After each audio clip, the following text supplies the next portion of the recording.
Hi everybody. In this video, we are in southern Florida spending the weekend visiting two very different national parks. Our first park is Biscayne National Park, about an hour south of Miami. It is our first time visiting here. This park is unique because it is focused on protecting aquatic environments such as coral reefs, islands, and mangroves. At the visitor center, you can rent or launch a kayak and explore the mangroves around the mainland. They also have a short boardwalk you can check out, and tons of people like to come here to fish.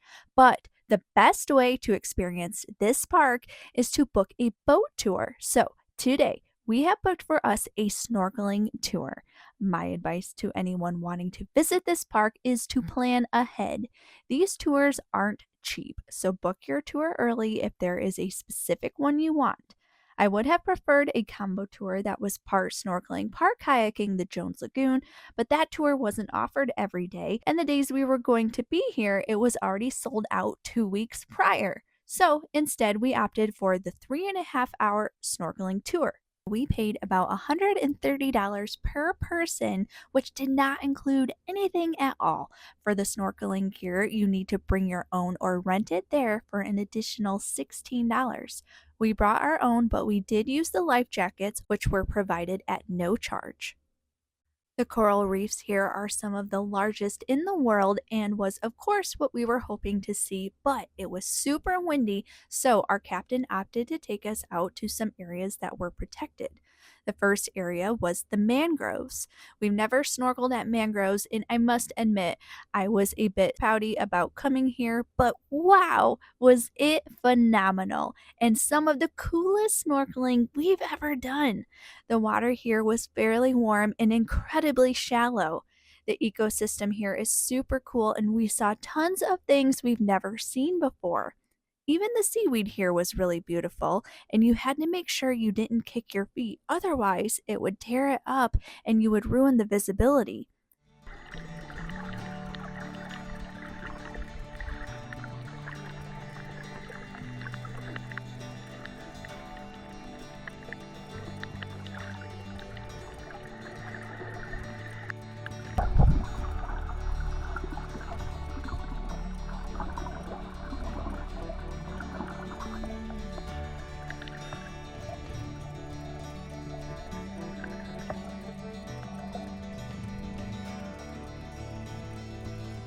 Seeing the fish huddled all around the mangrove roots was really cool.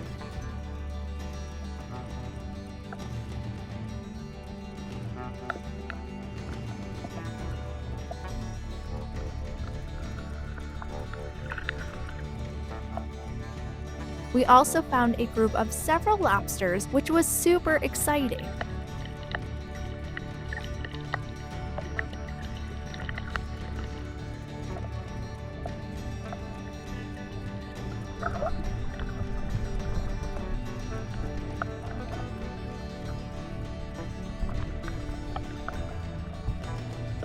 I really enjoyed this stop, and we did not spend nearly enough time for my liking here.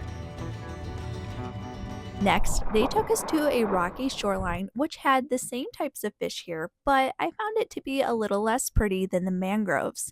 Here, instead of the fish hiding in the roots, they would hide under the rock outcrops. But one super cool thing here was the cowfish we saw. Overall, we enjoyed our snorkeling excursion in Biscayne National Park quite a bit. Each time you go out snorkeling, you can go to a different area, so I would definitely plan on doing another one the next time we come through because there is so much more underwater life to see here.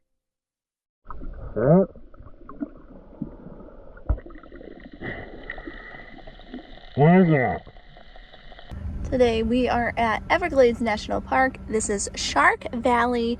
This is super cool here. They have a 15-mile scenic loop that you can either walk, bike, or take a tram ride on. Today we have brought our bicycles and we are going to bike ride the loop.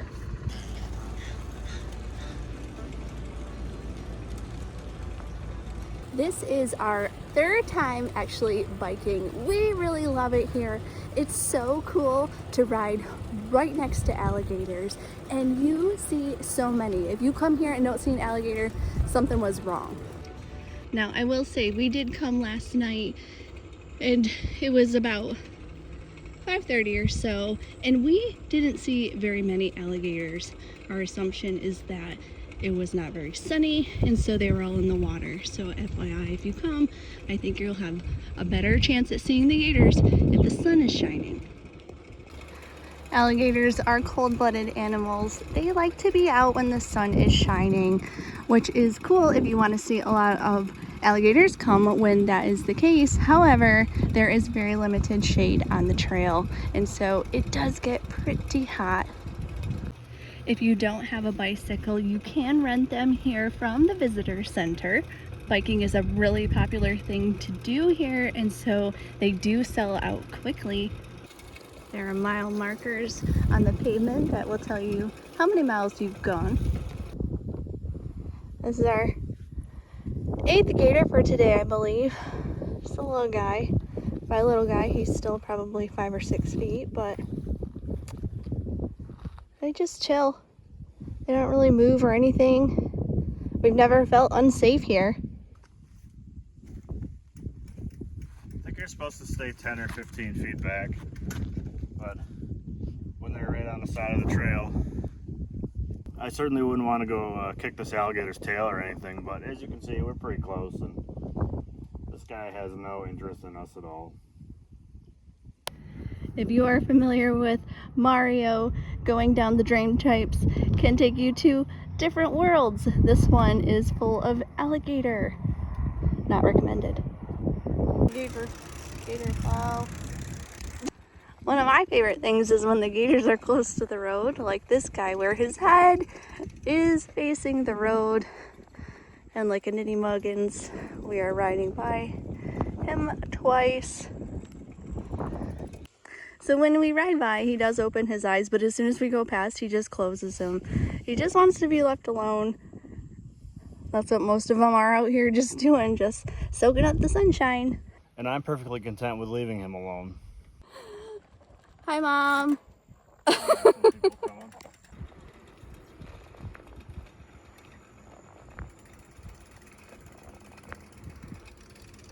Hola. At 7 miles, you will reach a break where you can park and walk up to the observation tower. There are also vault toilets here.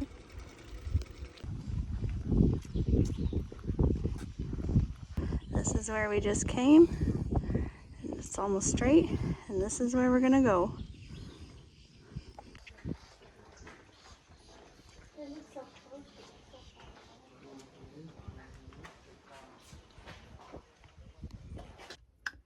This time we really enjoyed stopping at the observation tower. We got to see the giant alligator, the biggest one in the park, called Goliath. We overheard a ranger say that.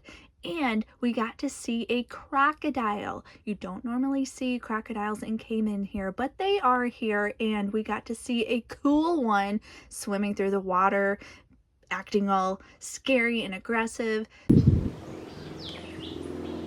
Wow.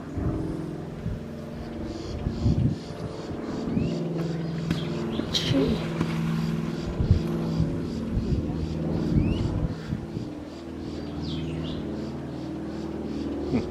Super awesome to see that. We also saw large fish, turtles. It was really nice to stop here.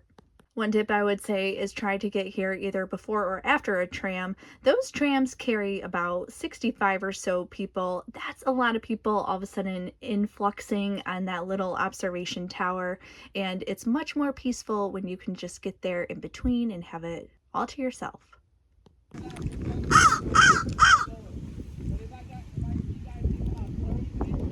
The second part of the bike ride is much different than the first. This is more open, and it's a lot more swamp grasslands. There are still gators in here.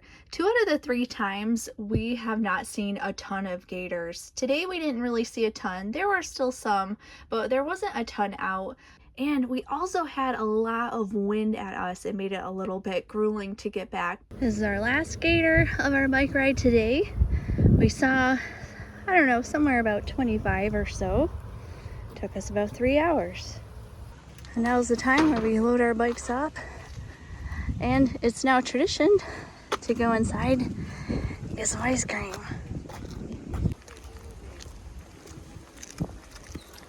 Another section of the Everglades we are visiting is the 40-mile scenic drive to Flamingo, which is the tip of Florida. The drive isn't super scenic, and there are things that you can do along the way, but we are headed to the visitor center, which is super cool in itself and full of lots of information about the park, fun exhibits, and also has Wi-Fi here. They have a marina where you can take boat tours, but sometimes you can see manatees right at the boat docks. The water clarity isn't the best here, but you can still see enough of them when they come to the surface, and any chance to see a manatee is super worth it. Thanks for watching our video on a national park weekend in Florida. Both Biscayne and the Everglades are super cool national parks that should not be missed.